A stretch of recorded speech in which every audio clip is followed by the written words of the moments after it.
spacecraft.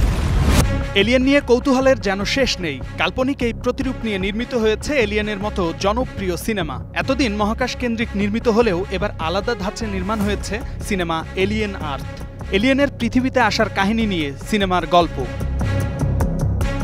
Alien আর্থ সিনেমার মুক্তি উপলক্ষে লন্ডনের ন্যাচারাল হিস্ট্রি মিউজিয়ামে আয়োজন করা হয়েছে নতুন একটি মহাকাশ ভিত্তিক প্রদর্শনীর, যেখানে রাখা হয়েছে জনপ্রিয় সাইফাই সিরিজের মূল খল চরিত্র, যা জেনোমরফ ডিমের প্রতিরূপ, যা দেখতে ঘন ধূসর রঙের, উপবৃত্তাকার আকৃতির এবং অমসৃণ কুঁচকে যাওয়া টেক্সচারের।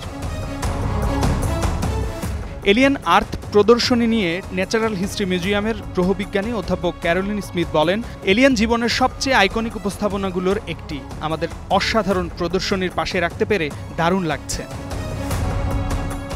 আগামী 2 সপ্তাহ চলবে জেনোমরফ ডিমের প্রদর্শনী। এলিয়েন আর্থ সিনেমায় অভিনয় করেছেন বাবু সিসে, অ্যালেক্স লউথার, সিডনি চ্যান্ডলার, স্যামুয়েল ব্লেনকিন এবং টিমোথি অলিফ্যান্ট। 13 আগস্ট মুক্তি পাওয়ার কথা রয়েছে সিনেমাটির। শামীম বিশ্বাস, স্টার নিউজ।